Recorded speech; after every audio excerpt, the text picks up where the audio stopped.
Welcome in. It is day 206, and you're speaking to the Meeples Champion. And today we're going to be jumping into a game that I used to own a bunch of this game. And when I started to really learn more about what board games were offering, I moved past it. I wasn't really interested in it, and I ended up giving away the copies I had. However, a particular theme popped up, and it was through specifically this game. And I decided, you know what? I'm going to reinvest in just one copy. I'm going to have it because I really wanted the theme. The theme was Teenage Mutant Ninja Turtles, something I loved as a kid, the movies, the TV shows, just one of those things I was always a fan of. The game, well, I'm not the big fan of it anymore. The game is Munchkin, TMNT Deluxe Edition of Munchkin. So the idea of Munchkin can be a little frustrating to some, especially I think gamers, because it's more about the fun of the play and not about the winning. To win is extremely difficult because as you get closer and closer to the end, all of your opponents turn on you. You're fighting in battles, you're getting equipment, you're taking on monsters, and you're trying to get to 10 points. And as you slowly are increasing these points, you'll start seeing people hit you and make your levels drop and attack you constantly and prevent you from really achieving anything. Whereas earlier in the game, when you're low points, when you're going into battles, people are jumping in and joining you and helping you out so that you may get a point, but they also get spoils. And they might be like, well, I'll let you get your point and I'll let you get something, but I want to have the better piece of equipment from this battle. So it's a real back and forth. It tends to be more of a when you're having fun with friends and you're just looking to have a fun night. My friends and I used to play all the other versions of this, the Western version, the space version, the Cthulhu version. We had a lot of them. And it was always just more about laughing. We'd end up sitting there for 2 hours playing this giantly long game that was hilarious, but you really couldn't define a winner very easily, and eventually somebody would just end up luckily getting there. Not my style game, especially these days, but I really wanted that Teenage Mutant Ninja Turtles game in my collection, and I felt this was the game to get it for.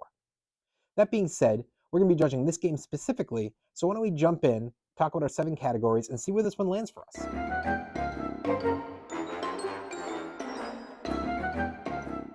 When it comes to the art is specifically the reason I got this game.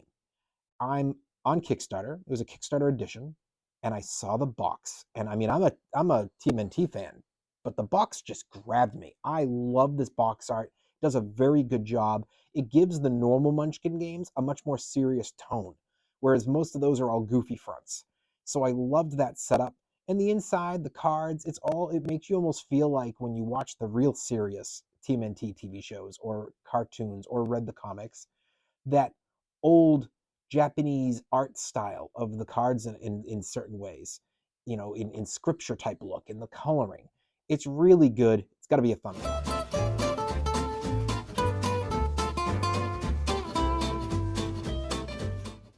When it comes to the components, now unlike most of the Munchkin games, this actually comes with a board. It's just to track your movement, so it's a little bit more obvious to you where people are as far as their 10 levels.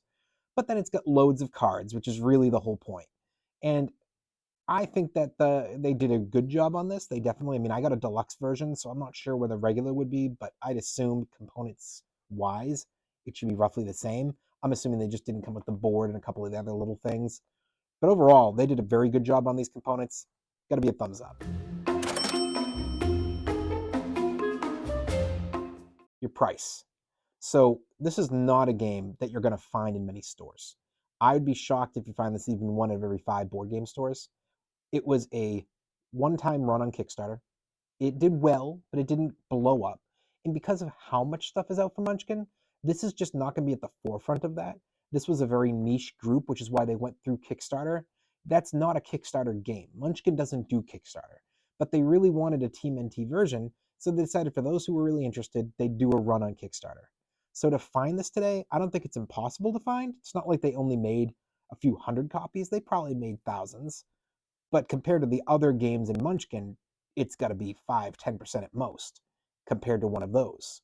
So for me, I think that no matter what you find for a price on this, the odds of finding the game are very low. It's got to be a thumbs down. Your difficulty. Like I said, it's about the game style. I love the theme, and that's the reason I reinvested to get the one copy I have. But when it comes to this, experts and experienced do not want to touch this game. I think that your beginner players might be okay with this. And definitely when I was a beginner, this is the game I really started playing. It was one of those initial 3 or 4 games that I was like, yeah, I'll like this. And I enjoyed it for many years. And that may also extend out to the kids as well. I think that, Teenage Mutant Ninja Turtles is a theme that has really been with every generation. It feels like every 5 to 10 years a new TV show comes out of it. So I know there's been at least 4 iterations of the show. I'm pretty sure there's one that's either just finished or is currently still on. So every generation gets theirs. I think that this is something that kids will enjoy the theme, and the game's not too difficult for them because it's more about having the fun. So I do think this will hit for them. But then outside of like a early beginner, you're losing your experience, you're losing your experts, and you're losing a lot of the beginners that don't want to play this style game. So for me, it still has to be difficulty wise, thumbs down.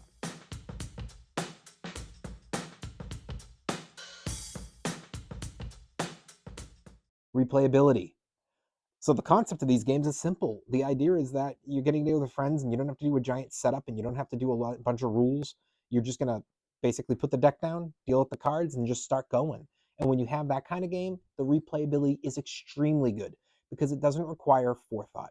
It's not planning ahead. You can just have the box on you, put it in the back of your car or keep it on you at your house, and somebody goes, I want to do something. You go, let's play the game. And you can have it out there and you're playing the game in 2 to 3 minutes. That's why the replayability for this has to be a thumbs up.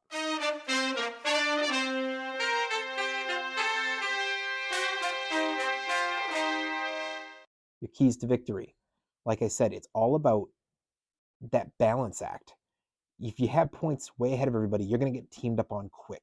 So you have to plan ahead and you have to make sure that you're keeping ahead of the crew, but not at the forefront. You have to make sure you're not making enemies by attacking other people. It's more about trying to do little alliances, stay right in the middle of the pack, and have a plan to just go flying ahead out of nowhere. You need to catch them off guard at the end. But that being said, the way this game works, optimally, you want to play this at the most people you can. I mean, for me, I'm playing this game no minimum than 4. I want the 4 turtles to be playing. Hopefully, you can throw in a splinter there too. And if you're playing that many people, as much as there are options, it's always for me, almost every time I played, been a chaotic ending where the person who wins, it was just pure luck. So even though I think there are keys here, I don't think that the game is designed around those keys. I think the game is designed around chaos. Have to give it a thumbs down.